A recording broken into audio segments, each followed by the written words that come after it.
On this Saskatchewan hill 90 years ago during the Riel Rebellion, the great Cree chief Poundmaker defeated a force of militia. The troops came up from the east and took position on this hill.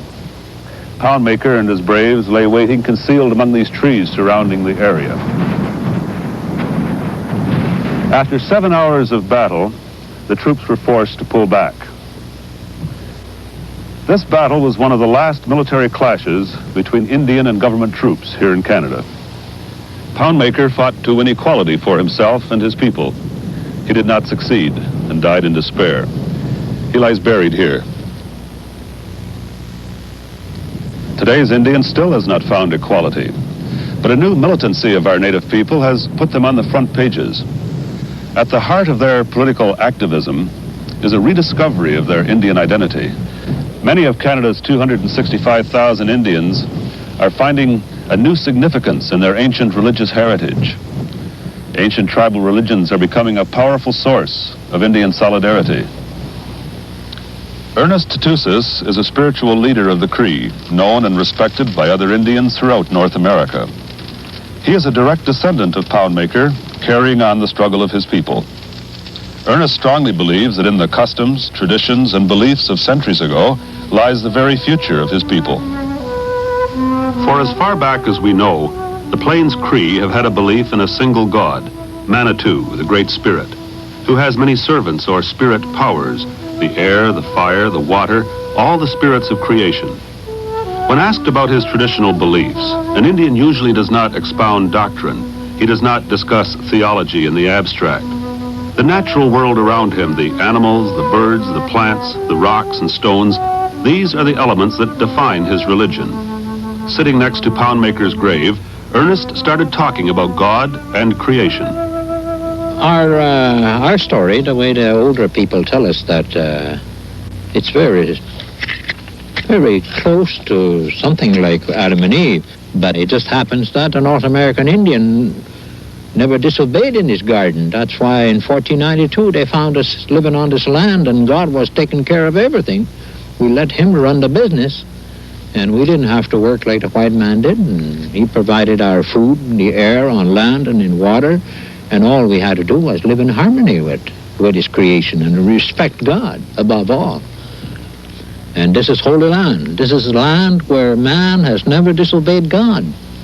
That is to live against nature, to be building dams, to tear the land, and to try and conquer nature. We never did. And this is holy land.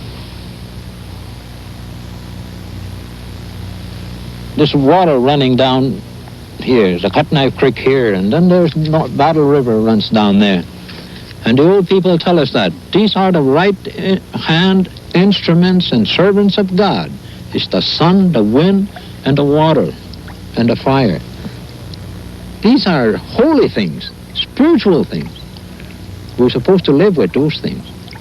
But today, because we did not live in harmony with nature, these rivers and waters are reacting to the foreign environment. How do you go about treating water and fire and wood and that as holy things? We talk to the rivers. My people used to travel, and if they come to a river, the spiritual people would get in there and stand by the river bank and talk to that water, thanking him for it, for doing its duty, and telling him, now I'm going to cross here. It's not that I'm tramping you down. No, I just want to cross. Take care of us. And then they'd go across. First they'd wet the top of their heads with water, and then they'd drink the water. And then they'd cross. And after they've crossed, they'd turn around and they'd thank the Creator in the water. And that was it. Ernest believes in the religious nature of land. Lands and places have the highest possible meaning to him. The existence of holy places affirms his roots. The view from Sliding Hill, a sense of mystery all around. This ground is sacred. Nanabush, the messenger of the Great Spirit, appeared here. Ernest comes to this hill often to gather the healing plants and flowers and to pray with his elders. The old power, the old knowledge is passed on. Ernest Tootoosis, at 60, is still an apprentice, learning from the wisdom of the old teachers. When we go to pray to the Creator, reminding ourselves of the great laws that He has given us, first we build a fire, which represents the Creator, and then we get the coals from the fire, and then we burn our street grass. The spirit of the street grass is the messenger of our thoughts and prayers to the Creator. And then we burn the street grass into the fire, and then you purify yourself with that. Your hands, your mouth, your mind, your heart, your arms, and your body. Before you can start talking to your Creator, first of all, you got to purify all that. The Creator does not smoke the pipe, but first He told us, before you pray, you will show me the pipe and the stem, and you will burn the street grass before you talk to me.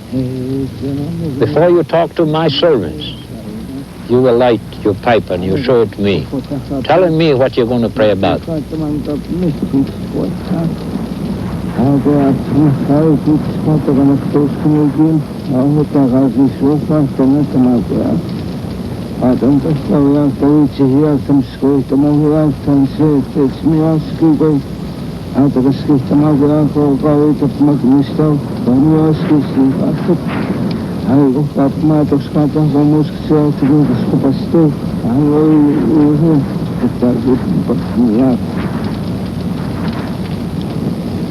And after you've done that, then you will light the pipe.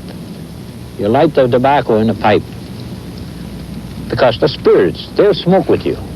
And then you show this pipe in 4 directions, because all spirits have been set on 4 corners of the universe.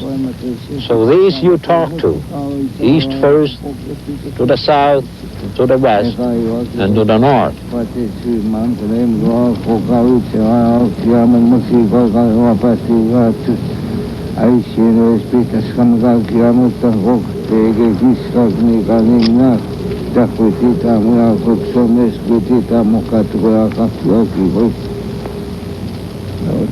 And then straight above too, there's 4 heavens above us, and there's 4 earth layers below us. In every layer there's different spirits have been put in there. So is the above, different spirits that control the 4 heavens. And those the ones that you talk to, because they were commanded to love man. They were given powers to give to the Indian on this land. But the Indian was made to be a great beggar. We have to ask every day for life. 4 or 5 times a day we have to ask for life to the Creator and His servants that are commanded to give us life. And the servants were told, never be tired of listening to my children asking you for life. And that's what we do in these pipe ceremonies. It's done specially for Rinpoche, who was a great messenger, who was given to us by the Great Spirit. For centuries, the same prayers have been said, the same rituals played out in communion with creation.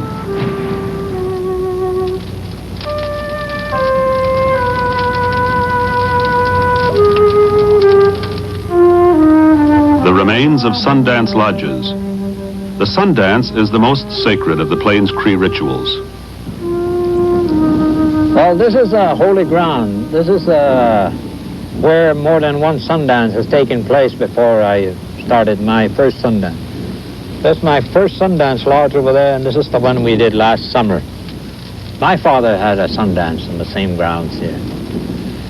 Our Sundance is one of the highest religious ceremonies that the Plains Cree people have. It's something like it'd be a cathedral to a white man, I guess, going to a high mass or something like that. This lodge was given to us by the Spirit, to the first Indians that were created on this land.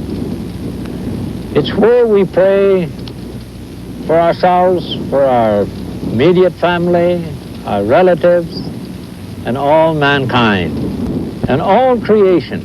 We ask for a better life.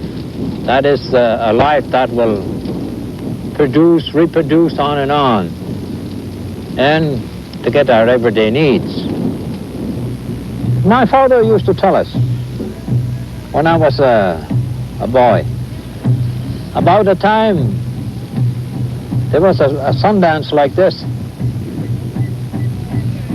and it got hot, real hot weather, and the dancers were having trouble because it was too warm. An older guy came in and said, "Why don't you ask the Sundance maker to do something about this? Look at his dancers are suffering today." I guess maybe it's not for nothing that he made a Sundance. He must have something to back him up. So anyway, I guess they did give a pipe to the old man, and the old fella prayed, the Sundance maker. He prayed to the Creator. And he took 2 eagle feathers, and he danced to that post. First he faced east. That center pole you see there, he faced that one, but he stood on the west side. Next time he danced south. Next time he turned and he faced west. And the last time, faced north.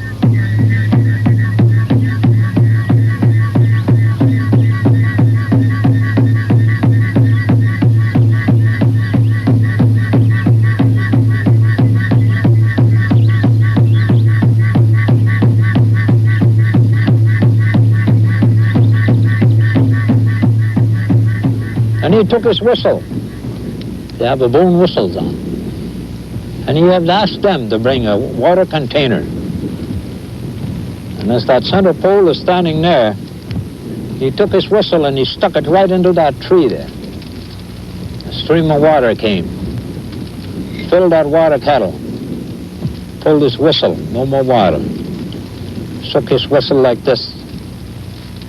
And all the dancers took part of that water. But first, they brought in an older man who blessed the water. He prayed. And all the people that came to that Sundance all had a taste of that water. These are the things that used to happen with my people when they were really doing it the way they were commanded to, you see. How about yourself, Ernest? What about your visions here? When I was a young man, I took a part in a Sundance.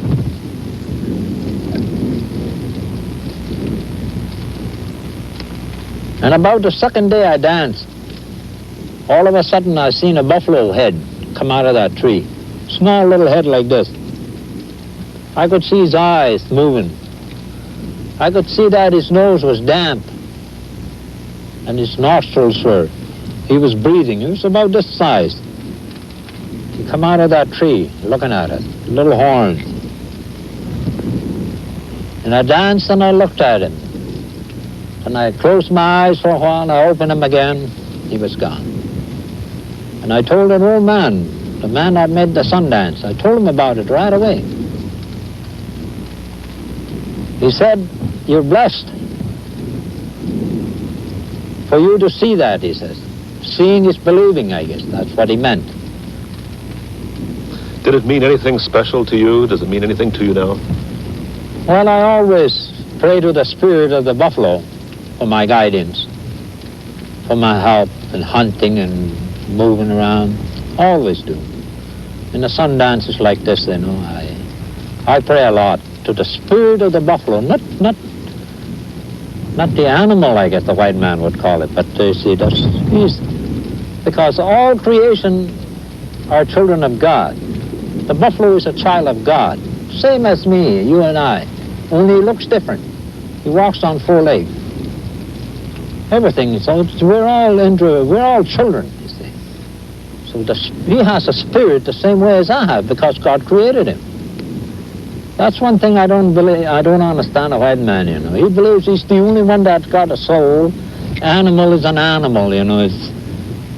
You can't pray to God if you think you're better than your brother.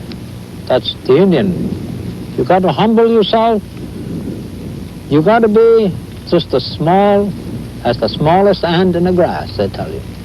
You got to think you're smaller than those. Then you can start thinking about talking to the Creator. Is this a sacred site respected by all people, Ernest? most of the Indian people respect this. These lodges and this ground, this very ground we sit on.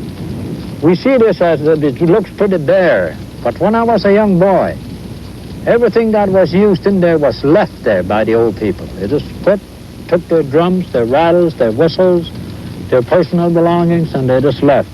And everything was left there. Everything was left there to rot back to the Mother Earth.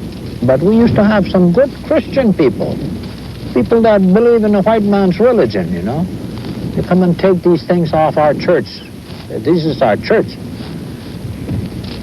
I wonder what the white people would think about if I went to Montreal and went to a cathedral there and took some of the holy crosses off or a statue and brought it home, you know. I want to use that at home. Or go to the white man in Toronto, or go to the graveyard there and start digging the white man's bones. I want to study what that white man had when he was alive, you know. I wonder what would happen to it. But what happens? They come down here and start digging our old people who are, to us, a departed body is a spiritual thing. He has lived his mother's life.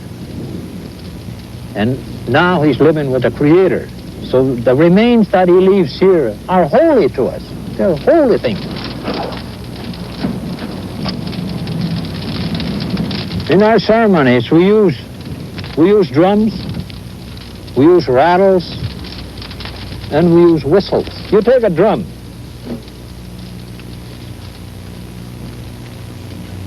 A drum was given to us by the Great Spirit.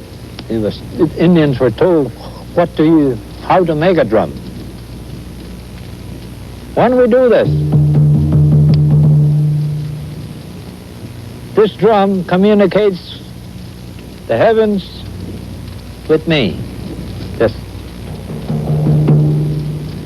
That's the one that communicates to the whole universe. When we pray, we use these drums. It's the same thing with a rattle. Our rattle, we use these rattles in most of our ceremonies.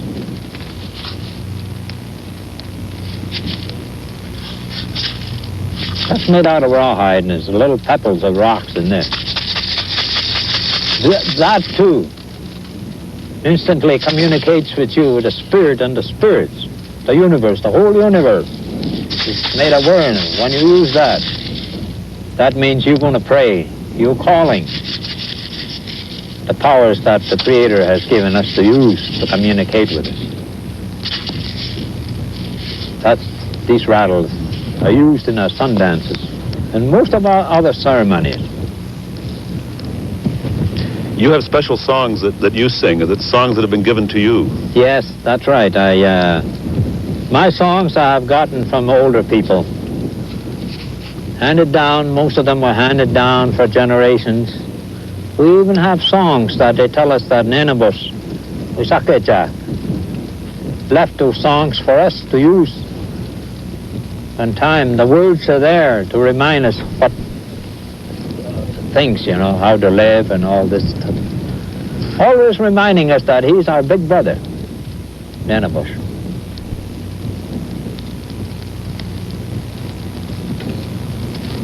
I'll sing you a spiritual song. It's a song that, a self-reminding, self-educating song. The words there are to remind myself that the Creator gave us certain things to use to pray with. He's the one that gave us life. And to us Indians, he gave us life through sweet grass. We have to use that to pray with. Through the pipe, our pipes, we have to use that to pray with.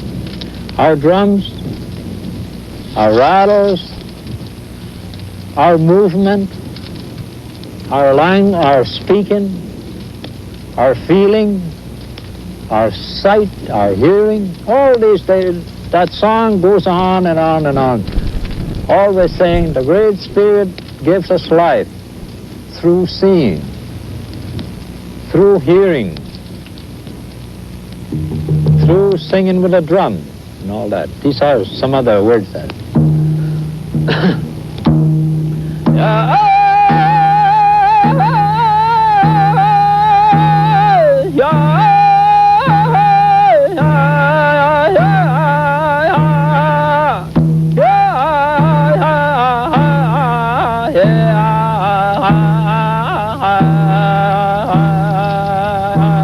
Traditional Indians like Ernest believe that everything that exists is alive, each form in its own way. What most of us relegate to the categories of animals, plants, and stones, implying an inferiority to man, the Indian refers to as peoples, as his brothers. Even stones are alive, some are sacred and powerful. These parts of the universe are equal or even superior to man. In the order of creation, they were here long before man, and to the Indian, what is older is more honored. This lake, the Indians call it the Manitou Lake, because there must be great power around this lake. And a lot of young people used to come and seek for guidance, like into these cut banks. They'd stay there for days. They'd go there and they'd stay there for days fasting and just praying, seeking for guidance from the Great Spirit. This is handed down to me from my cousin, who has a stone that was handed down for generations. We don't know how many generations back on my father's side. It's still in a little buffalo bag. It's a very old little bag, and he opens it only once a year or so. We opened it last summer, and that little stone produces little stones once in a while. And this is a stone that was given to me there. And this was about the size of a jelly bean when I got it 2 years ago. And it's twice as big as it is now. And this is the second stone I got from my cousin. The first stone, my oldest boy is carrying it in Vancouver. It's a white little stone. It's putting you around. And when you take that little stone like this and you look at it, some people see faces. You see things in there that nobody else sees but you. These little stones are sacred to us. They are the messengers of our prayers to the Creator. Ernest, what is Indian medicine? Well, Indian medicine is the herbs that we get from the ground, from the barks and from the leaves of plants. Some we have to take some from flowers. Flowers as they bloom, certain types of things. And these are the things that the older people know how to put certain groups together for certain diseases. I have two here with me. They were given to me. I don't know what they look like when they come out. They were given to me. This is for heart. For people that have high blood pressure or whatever, something wrong with the heart. They just keep chewing this, a little bit of this, once or twice a day. And that's usually brings them out of there. And this is another root that comes from the mountains. I got that from the Indians from the mountains, the Kootenays. When very hard to get in the prairies. My people use this too. They call it a root of life. As a man gets older, about 45, 50, then they start taking this. In the olden days, you either put it in your tobacco when you smoke it, or put some in your tea, or just make a little tea with it. Just grind it up. It makes you strong and healthy a long time. This one is very hard to get in this area. See, I'm very lucky to have this. These medicines will not work unless he gives us that power to do it. But we've got to be sincere and ask the Great Spirit, and then these things will happen. And the person that's getting treated too, he has to believe in God. There's nothing can be done without believing in the Great Spirit. You believe it's important for your people to return to their ancient beliefs. Why is it important? And I think it's very important because I think that's what an Indian is. That's what it was before the white man came here. Was a spiritual person, a person who believed in God and his creations and lived in harmony with those creations. And unless we take that back, then we're not Indians anymore. We have to restore that back to our young people. Our young people have to do that, to depend on that, and still use the white man's education, and develop our education at the same level as the white man. Let's play the same game with him, his own game, but let's have the spiritual power from the Creator. I myself say and believe that we was much better people before the white man came here, spiritually. Maybe we didn't have cars or anything, but we was rich, very rich people in spiritual life, and living with the land at that time than we are today.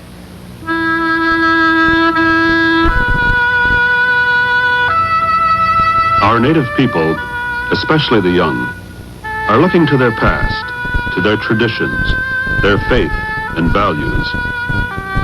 They are finding strength there.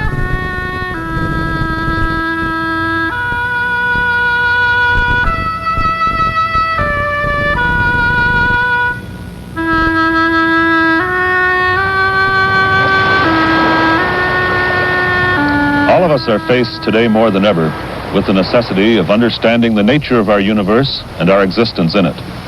Our native people have always seen the world and all its parts as one. Within the whole, each part has its place, depending on and giving life to all the others. Western man, blinded by his ideas of progress, has forgotten this fundamental truth. Roy Bonesteel for Man Alive.